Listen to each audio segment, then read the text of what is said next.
रवाबत, मैंने सवाल किया। तकरीबन तुम्हारी दुनिया से मिलते जुलते, अलबत्ता तुम्हारे यहाँ इखलाकी पाबंदियाँ हैं, हमारे यहाँ नहीं। यहाँ अपनी पसंद और ख्वाहिश हर कैफियत पर फोकियत रखती है। ओह तो गोगला, तुम्हारी पसंद का भी कोई मर्द जरूर होगा। मैंने एक नाजुक सवाल कर दिया और वो किसी सोच में डूब गई, फिर एकदम मुस्कुरा पड़ी।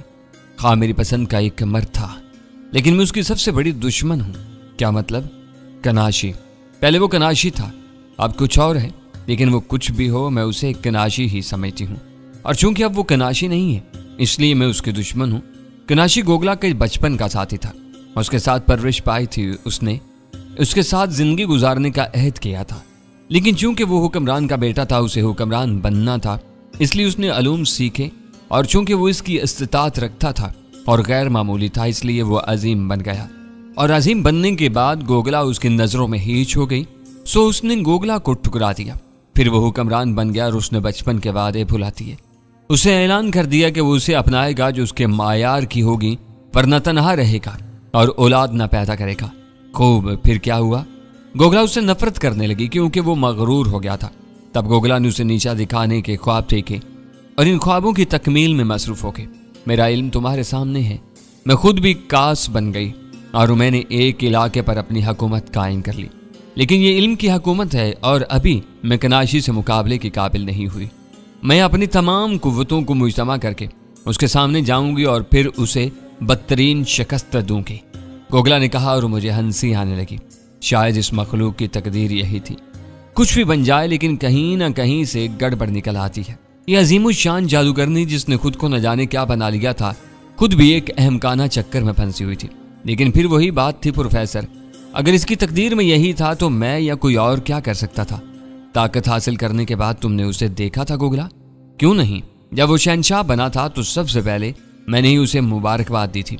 फिर उसने क्या रवैया इख्तियार किया? इस वक्त तो कुछ नहीं, लेकिन शहंशाह बनने के कुछ अरसे के बाद उसने ऐलान किया कि वो इससे शादी करेगा जो उसकी मानिद कास हो। फिर तुमने उससे बात की? हाँ, मैं उसके सामने रोई थी, गिड़गिड़ाई थी। क्या जवाब दिया उसने? कहने लगा कि वो नाकाबिले तस्खीर है और चाहता है कि उसकी महबूबा भी उस जैसी हो, जबकि मैं एक आम लड़की हूँ। क्या उसे तुम्हारे बारे में मालूम है? किस सिलसिले में? यही के जंगलों के इस हिस्से पर तुमने अपनी आजारदारी कायम कर ली है और अब तुम भी कास बन गई हो। इस कदर नहीं, मुमकिन है किसी ने इस तक शिकायत पहुंचा दी हो, लेकिन ऐसी बातों को वो ज्यादा अहमियत नहीं देता। ये हमारे यहाँ का असूल है, अगर कोई अपने इल्म में कामिल हो जाता है तो वो अपने इलाके में अपनी बर्तरी का ऐलान कर देता है और फिर वहां मनमानी करता है। फिर इस इलाके के दूसरे बाइल्म लोगों के लिए हतक की बात होती है और वो उसे नीचा दिखाने के लिए कोशां हो जाते हैं। और अगर ज्यादा ताकतवर हो जाते हैं तो बर्तरी का ऐलान करने वाले तिलिस्म को तोड़कर उसे गुलाम बना लेते हैं। लेकिन इन बातों की शहंशाह को परवाह नहीं होती, क्योंकि वो बहरहाल सब पर कादिर होता है और जब कोई उसके मुकाबले आए तो उसे ठीक कर देता है। ऐसे वाकयात भी पेश आते होंगे, क्यों नहीं? उसने अपनी ताकत का लोहा मनवा लिया है और अपने हर मुकाबिल को ज़ेर किया है। क्या वो सिर्फ इल्म की कुव्वत से लड़ता है? नहीं, जिस्मानी कुव्वत में भी वो अजीम है, गोगला ने बताया। और मैं उस तिलिस्माती दुनिया के बारे में सोचने लगा। वाकई बड़ी अनोखी थी, हर लिहाज से दिलचस्प और मुनफरिद है। थोड़ी देर तक सोचने के बाद मैंने कहा, तुम चाहो तो मुझसे एक सौदा कर सकती हो गोगला। सौदा? क्या सौदा? मैं इस तरह तुम्हारी मदद करूंगा, तुम्हारी तरफ से मैं कनाशी को शिकस्त दूंगा और तुम्हें उससे बरतर साबित कर दूंगा और उसके बदले में तुम मुझे अपने इल्म से आशना करोगी। तुम? गोगला कुछ सोचने लगी, फिर उसने गर्दन हिलाते हुए कहा, तुम बिलाशुबा ताकतवर हो, लेकिन उसके इल्म के सामने तुम्हारी कुछ नहीं चलेगी। रही मेरे अलूम की बात, तो काश मैं तुम्हें उसकी हैसियत से या हकीकत से आशना कर दूंगी। अगर तुम चाहो तो इन्हें हासिल कर लेना, मुझे कोई एतराज नहीं होगा। कोई खास मसला होता है इन्हें हासिल करने के लिए? हाँ, बड़ी सख्त आजमाइशों से गुजरना पड़ता है, बड़ा वक्त दरकार होता है। मेरा ख्याल है तुम्हें कामिल बनने में सदियां लग जाएंगी और तुम्हें एहसास होगा कि तुमने ये दौर ज़ाया किया है, जबकि हमारी तो जिंदगी का दारोमदार इसी पर होता है। मैं ख्याल में डूब गया और यह हकीकत थी प्रोफेसर। जाहिर है मैं इतना वक्त किसी ऐसे इल्म के हसूल में ज़ाया नहीं कर सकता था। हालांकि वक्त का मसला कोई ऐसा ना था, मेरे पास बहुत वक्त था। गोगला सदियों की बात कर रही थी, मैं इस वक्त तक उसके साथ इस इल्म के हसूल में मसरूफ रह सकता था जब तक उसकी जिंदगी रहे, गो ये जिंदगी कितनी भी तवील क्यों ना हो। लेकिन फिर वही बात मेरे जहन में आई थी कि क्या इतना वक्त मैं पुरसकून रहकर गुजार सकता हूँ? ये तो बड़ा मुश्किल था, जबकि मैं तो जिंदगी में तनों का कायल था। जिंदगी की सुस्त रफ्तारी मुझे बिल्कुल पसंद नहीं थी। बहरहाल मैंने दिल में सोचा कि मैं मालूम करूंगा कि इस इल्म के हसूल का जरिया क्या है। छोटी छोटी चंद बातें मालूम हो गई तो वही मेरे लिए बेहतरीन है, क्योंकि बहरहाल मुझे जादू सीख कर किसी को अपना मती तो नहीं करना था, और ना ही मैं कोई ऐसी जादू नगरी कायम करना चाहता था जहां मेरा राज हो, क्योंकि इस किस्म के मौके तो मुझे मिलते रहे थे। लेकिन मैंने इस सिलसिले में कभी कोई कोशिश नहीं की। चुनाचे मैं खामोश रहा और फिर इस खामोशी को गोगला ही ने तोड़ा। क्यों काश, क्या अब तुम आराम की जरूरत नहीं महसूस कर रहे? क्या मतलब है? मेरा मतलब है कि काफी वक्त गुजर चुका है, अब तुम कुछ देर आराम कर लो। गोगला ने मुस्कुराते हुए कहा, जैसी तुम्हारी मर्जी गोगला, मैं ये नहीं चाहता कि तुम्हारा वक्त तुम मेरे साथ बसर करो। जाहिर तुम्हारे अपने भी कुछ मसाइल होंगे। मैंने कहा और गोगला मुस्कुराने लगी। मेरे मसाइल कुछ भी नहीं है, बस सादा सी जिंदगी गुजार रही हूँ, जो कुछ मेरा मकसद है। लेकिन मुझे एक बात पर बड़ी हैरत है काश, गोगला ने अजीब से लहजे में कहा। किस बात पर?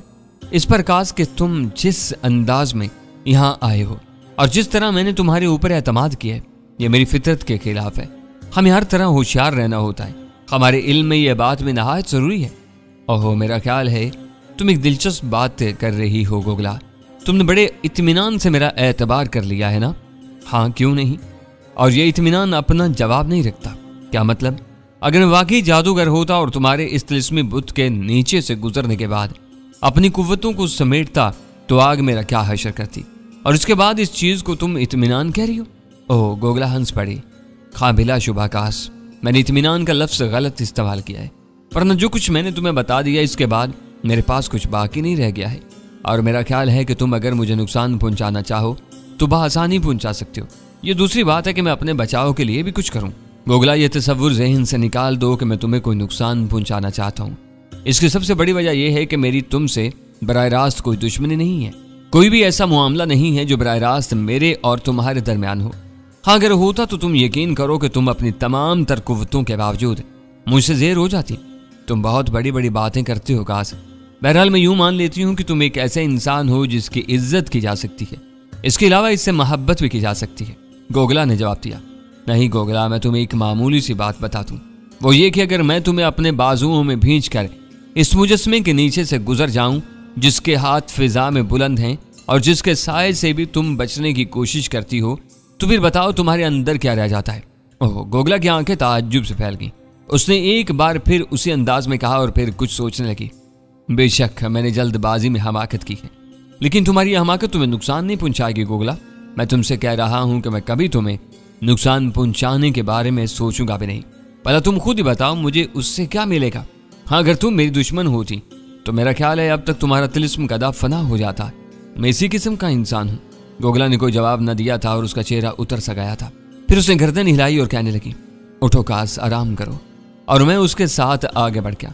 मेरी आरामगाह बेहद दिलकश थी, हर किस्म की खूबसूरत चीज़ों से आरास्ता, वो तमाम चीज़ें जो आराइश के लिए इस्तेमाल होती हैं। मैंने उन्हें बेहद पसंद किया था। तब मैं आराम करने के लिए लेट गया। गोगला दरवाज़ा बंद करके बाहर निकल गई थी। नींद तो खैर किसे आती, इसके अलावा यहाँ चूंकि दिन और रात का तआयुन नहीं था और मैं सोने का मरीज भी नहीं था और जरूरी नहीं था कि मैं सो ही जाता। हाँ, मैंने गोगला की बताई हुई सारी कहानी पर पूरी तरह गौर किया और सोचता रहा। फिर मुझे एहसास हुआ कि बिलाशुबा में एक इंतहाई दिलचस्प जगह आन फंसा हूँ।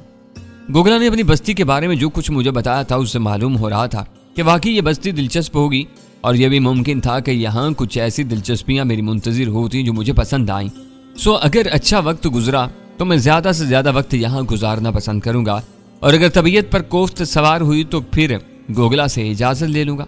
वैसे ये औरत जादूगरनी ज़रूर थी और बहुत सी गलत बातें उसके अंदर थीं, जैसा कि बुद्ध रहनुमाओं ने मुझे बताया था, लेकिन इसके साथ साथ वो एक अच्छी दोस्त और अच्छी साथी भी साबित हो सकती थी, बशर्ते कि उसके साथ भी अच्छा सलूक किया जाता। दूसरा मामला कनाशी का था। कनाशी के बारे में गोगला ने मुझे जो कुछ बताया था वो भी मेरे लिए खासा दिलचस्प था। हालांकि मैं नहीं चाहता था कि अब किसी ऐसे झगड़े में पड़ूं जिसमें ख्वामख्वाह किसी से मुकाबला करना पड़े या ऐसी कोई बात हो, लेकिन गोगला के लिए अगर गोगला ने चाहा तो कनाशी से भी निमट लिया जाएगा। इन्हीं ख्यालात में आंखों में कनूदगी सी आ गई और फिर मैं सो गया। फिर गोगला ने जगाया था। गालबन नहा कर आई थी, उसके बाल बिखरे हुए थे और बेहद हसीन लग रही थी।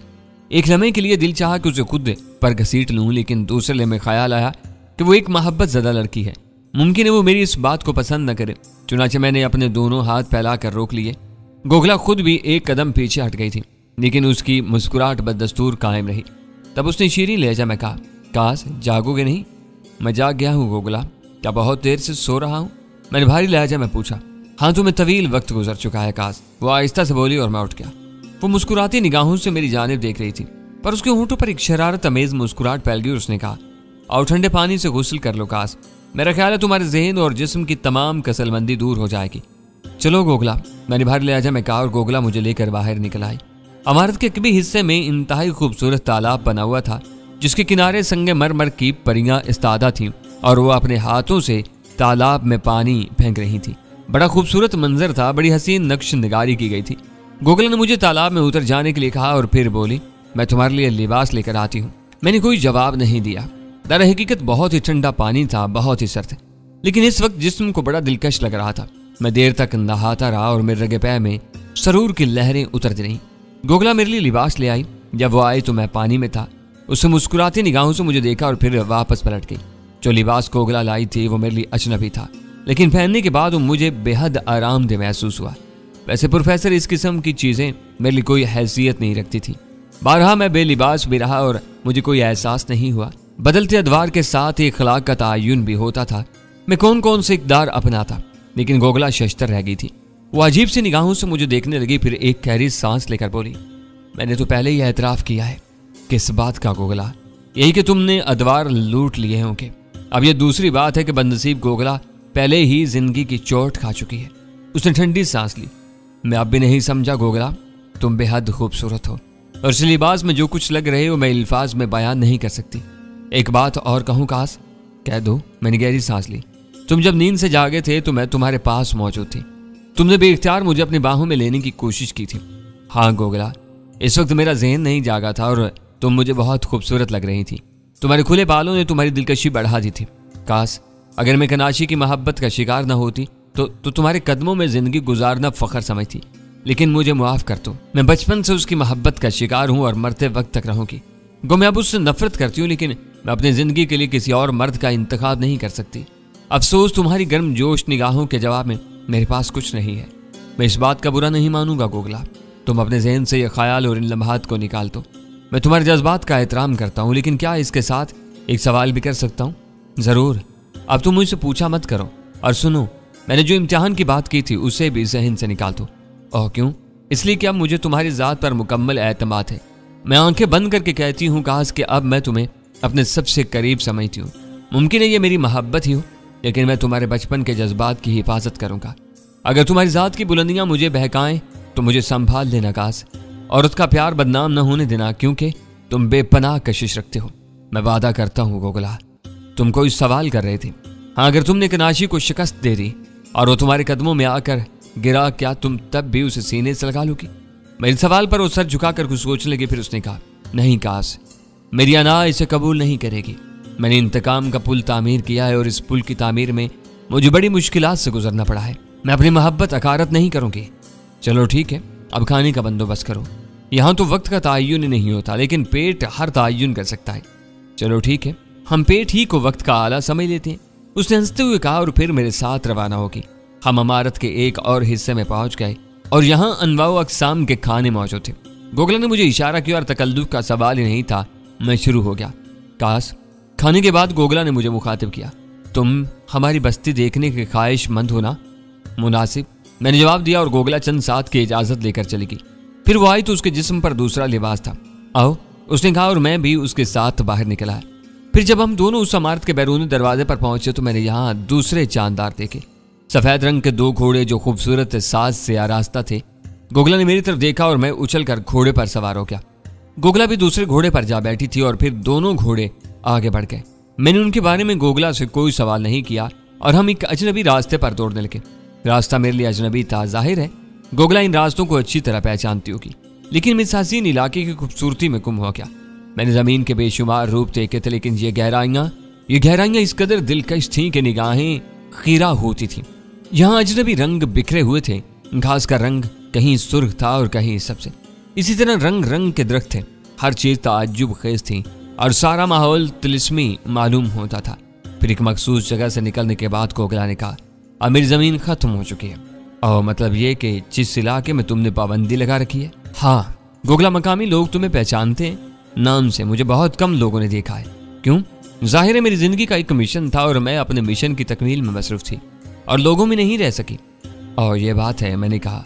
रास्ते में मैंने अजीब से जानवरों की एक डार देखी। इनके सिर्फ 2 पांव थे, खाल चीते की खाल की मानी थी, जिन पर सफेद और नीले नक्श थे। अपने 2 पांव पर वो तेजी से फुदकते हुए जा रहे थे, जबकि उनकी जिसामत काफी थी। ये कौन से जानवर हैं?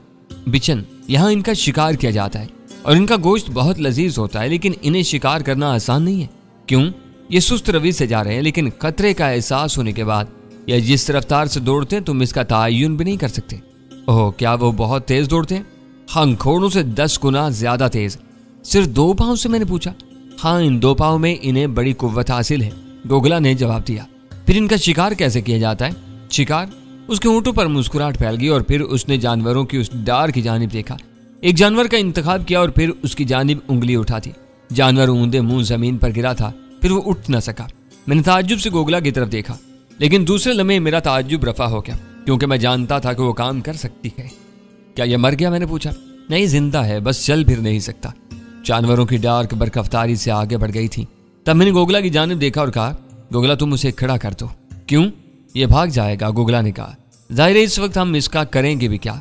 हमें फिल वक्त शिकार की जरूरत नहीं है, लेकिन अगर तुम कहो तो मैं भी इसे शिकार कर सकता हूँ, मैंने कहा। और गोगला काफी हैरानी से ताज्जुब से मुझे देखने लगी। फिर बोली, लेकिन कैसे?